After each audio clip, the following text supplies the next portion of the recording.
Assalamualaikum warahmatullahi wabarakatuh. Kembali lagi dengan saya Muhammad Sukron dari Pejuang RSP, teman-teman.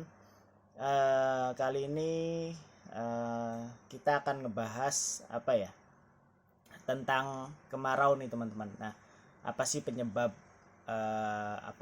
kemarau yang eh, hingga saat ini bisa dibilang kemarau panjang lah, teman-teman. Nah, sebagai negara tropis dan berada di garis khatulistiwa, Indonesia ini hanya mengalami dua iklim nih, teman-teman, atau dua musim.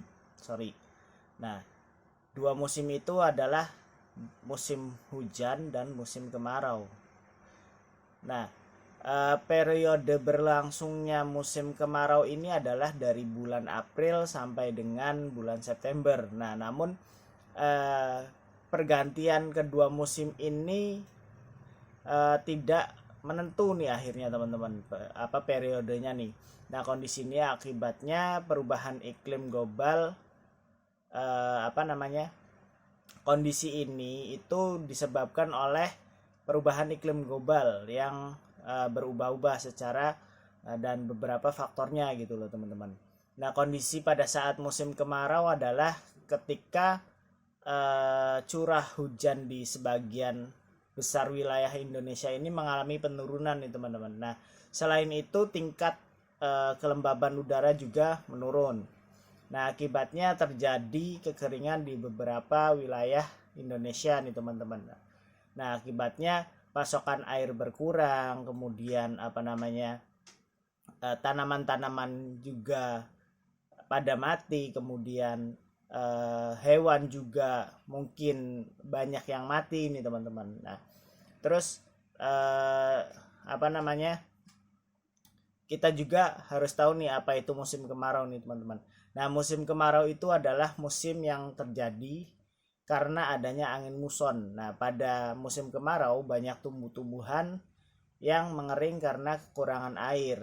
Nah, maka musim kemarau ini mempunyai sebutan atau nama lain, yaitu musim kering. Nah, musim kemarau juga bisa dikatakan sebagai kebalikan dari musim hujan yang memiliki curah hujan tinggi. Nah, pada saat musim kemarau datang ini curah hujan akan menurun di bawah 60 mm per bulan nih.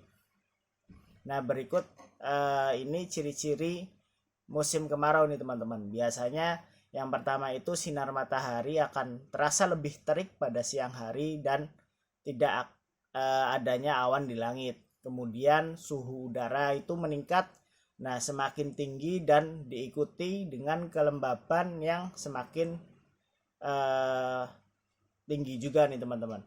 Nah, musim kemarau yang panjang akan membuat kekurangan air nih, teman-teman, sehingga menjadi tanah itu kering dan tumbuh-tumbuhan itu mati nih, teman-teman. Nah, terus apa sih penyebab terjadinya musim kemarau yang panjang ini? Nah, kalau musim hujan itu terjadi di sekitar bulan Oktober hingga April nih, teman-teman. Nah, ketika matahari berada di atas belahan bumi selatan, maka musim kemarau terjadi pada bulan April hingga bulan September, yaitu di mana matahari ini berada di sebelah belahan utara bumi ini, teman-teman. Nah, musim kemarau ini terjadi di Indonesia ini bisa berkepanjangan. Nah, sehingga meski seharusnya memiliki pada bulan Oktober ini memasuki musim penghujan. Nah, karena adanya dampak perubahan iklim global, sehingga di Indonesia ini terjadi kemarau yang berkepanjangan nih, teman-teman.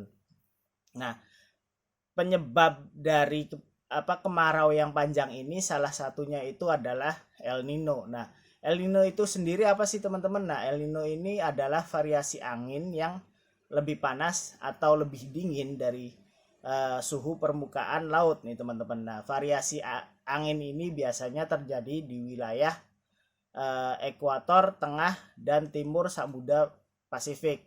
Nah, dan terjadi secara berkala. Akibatnya hal ini berpengaruh pada variasi iklim di beberapa wilayah tropis dan subtropis di bumi ini. Nah, dampaknya yang bisa kita rasakan ini adalah kemarau yang panjang ini teman-teman. Harusnya pada saat bulan-bulan Oktober ini kita sudah memasuki musim penghujan, akan tetapi karena perubahan iklim atau perubahan iklim pada wilayah tertentu mengakibatkan kemarau panjang yang ada di Indonesia ini teman-teman. Nah, mungkin itu aja dari saya. Kurang lebihnya mohon maaf. Wassalamualaikum warahmatullahi wabarakatuh.